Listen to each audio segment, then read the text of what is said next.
Сәлем достар, каналға қош келдіңіздер. Сіздермен жұмбақ әлем. Бүгін әлемнің ең кішкентай елдерінің бірі Ватикан туралы айтқымыз келіп отыр. Бұл елді естігенде бірден Рим папасы естеріңізге түсетін шығар. Бір сағатта аралап шығуға болатын шағын ғана мемлекет қалайша католицизмнің орталығына айналды. Барлығын рет-ретімен түсіндіретін боламыз. Ватикан мемлекет статусын Муссолини кезінде 1929 жылы алған болатын. Ал атауы римдіктер уақытында ватинация, болашақты болжау дегенді білдірді. Халық арасында әулиелер жері деп те атаған.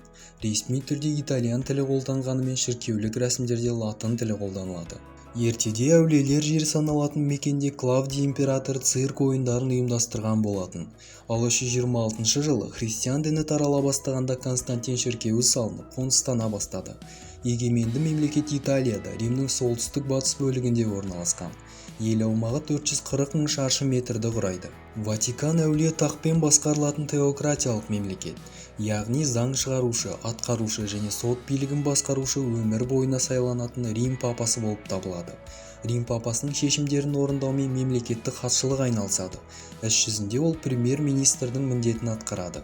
Католик шіркеуі мен Ватиканды басқару органдарына 9 дикастерия, яғни министрлік, жоғарғы шіркеу соты және 1506 жылы құрылған Швейцария гвардиясы кіреді.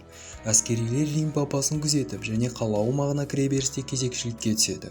Гвардияшылар 19-дан 24 жасқа дейін, бойы 174 сантиметрден аспайтын болуы тиіс. Әскер қатарына тек швейцариялық ер адамдарды ғана қабылдайды. Қазіргі таңда Ватиканның барлық паспорты бар тұрғындары католик шіркеуіне қызмет ететіндер ғана. Паспорт дипломаттық статусқа ие. Бұл елде туылғандар Ватиканның азаматтығын ала алмайды. Азаматтықты тек қасиетті таққа қызмет еткендерге ғана береді. Ватикан нөлдік туу коэффициенті бар әлемдегі жалғыз мемлекет. 2024 жылдық санаққа сәйкес халық саны 524 адамды ғана құрайды. Ал енді экономикаға келсек, табыс көздері ол ең алдымен бүкіл әлем бойынша католиктердің жіберетін қайырымдылықтары. Қаражаттың бір бөлігі туризмнен түседі. Ол кәде сыйлар, мұражай билеттері, пошта маркаларын сату. Елдің бюджеті 310 миллион ақш долларын құрайды. Ватиканның діни істер институты деген атпен танымал өз банкі де бар. Транспортқа келер болсақ, Ватиканда өз әуежайы жоқ. Бірақ Рим папасына арналған тікұшақ алаңы бар. Ұзындығы 700 метрлік темір жол желісі және 1932 жылы салынған вокзал бар. Бірінші мыңжылдықтан бастап бүгінге дейін 266 Рим папасы ауысқан болатын. 2013 жылдан бастап Рим папасы Франциск таққа отырды. Тарихта мемлекет басшысына шабуыл жасалған кездер де болды.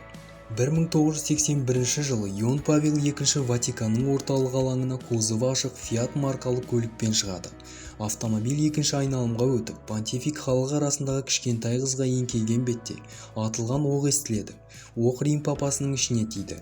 Кортеж бірден жедел жәрдем көлігіне жетіп, ауруханаға бағытталды. Дәрігерлер 5 сағаттық ота жасап, бірнеше метр шекті алып тастайды. Понтификтің операциясы сәтті өтіп, 22 күн ауруханада жатып жұмысына оралады. Ал атқан адам Турция елінің азаматы Мехмет Акджа болып шықты. Ол шабуылдан кейін мылтықты тастап жүгірген бетте ұсталынды. Қылмыскер 2010 жылға дейін түрмеде отырып, кейіннен шизофрения диагнозымен босатылды. Ал тапсырыс беруші әлі күнге дейін белгісіз. Шіркеудің кезіндегі фашистік режимді қолдауымен бір жынысты некеге рұқсат беруіне халықтың көзқарасы әртүрлі болып отыр. Дегенмен Ватикан әлемдік католицизмнің орталығы болып қала береді. Менің бүгінге айтарым осы достар. Каналға тіркеліп, пікір қалдыруды ұмытпаңыздар. Келесі кездескенше.